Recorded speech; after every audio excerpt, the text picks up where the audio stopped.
नमस्कार, मैं प्रांशी राठौर और आप देख रहे हैं नेक्स्ट 9 न्यूज। राजस्थान में कांग्रेस पार्टी में अब भी आपसी भिड़ंत देखने को मिल रही है। मौजूदा मुख्यमंत्री अशोक गहलोत और पूर्व डिप्टी सीएम सचिन पायलट के बीच की जंग थमने का नाम नहीं ले रही है। एक बार फिर से गहलोत और पायलट गुट आमने सामने हैं और एक दूसरे पर पलटवार करते हुए दिखाई दे रहे हैं।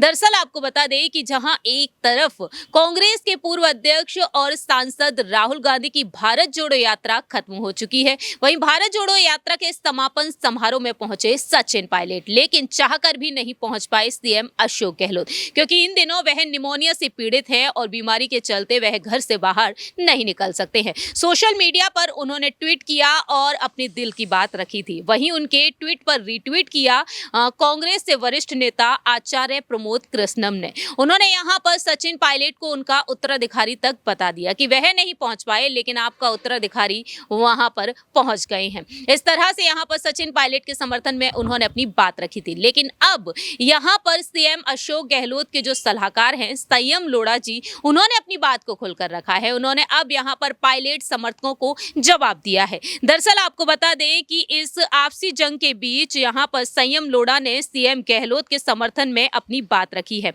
उन्होंने सोशल मीडिया पर ट्वीट किया। उन्होंने साफ तौर पर यहां पर आचार्य प्रमोद कृष्णम के ट्वीट पर रीट्वीट करते हुए कहा, सार्वजनिक जीवन में जो व्यक्ति 50 साल पूरे कर चुके हों, कई प्रधानमंत्री के साथ 3 बार राजस्थान की सेवा कर चुके हों, कोरोना के बावजूद भीतर घात से जनता की सरकार को गिराने का प्रयास विफल कर चुके हैं, तो उनकी सेहत पर टिप्पणी करना किसी आचार्य को शोभा नहीं देता है। इस तरह से यहाँ पर संयम लोढ़ा ने उन पर निशाना साध दिया है। वह साफ तौर पर कह चुके हैं कि संयम लोढ़ा ने यहाँ पर जो बात रखी है उसके जरिए उन्होंने साफ तौर पर कह दिया है कि वह यहाँ पर इस तरह की बातचीत जो कह रहे हैं वो शोभा नहीं देता है। आचार्य प्रमोद कृष्णम पर उन्होंने जमकर निशाना साधा, तो वहीं आचार्य भी कहां रुकने वाले थे। उन्होंने लिख डाला कि सोनिया जी द्वारा नियुक्त किए गए पर्यवेक्षकों की सार्वजनिक बेइज्जती करना शोभा देता है। आचार्य भी कहां रुकने वाले थे। उन्होंने लिख दिया यहां पर कि सोनिया जी के द्वारा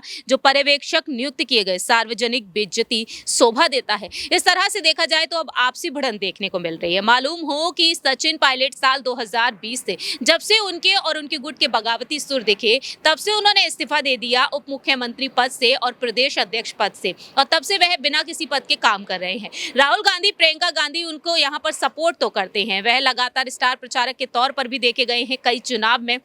अब त्रिपुरा के विधानसभा चुनाव में स्टार प्रचारक के तौर पर उतारे जाएंगे, लेकिन अब तक सचिन पायलट को यहां पर कोई बड़ा पद नहीं दिया गया है और वह 16 से 20 जनवरी तक शक्ति प्रदर्शन भी करते हुए नजर आए पार्टी को मजबूत बनाने के लिए। अब देखा जाए तो सुखजिंदर सिंह रंधावा ये कह चुके हैं कि उप मुख्यमंत्री का पद भी अच्छा है, सचिन पायलट में जोश है, जुनून है और वह जिम्मेदारियों को बखूबी संभालते हैं। ऐसे में देखना यही होगा कि सचिन पायलट को क्या वाकई में साल 2023 में जो विधानसभा चुनाव होंगे उनमें आगे किया जाएगा या फिर नहीं। लेकिन फिलहाल देखा जो जाए तो यहाँ पर ये आपसी भिड़ंत जारी है। इस पर आपकी क्या कुछ राय प्रतिक्रिया है, या आप बता सकते हैं कमेंट सेक्शन में। तब तक के लिए आप देखते रहिए नेक्स्ट 9 न्यूज।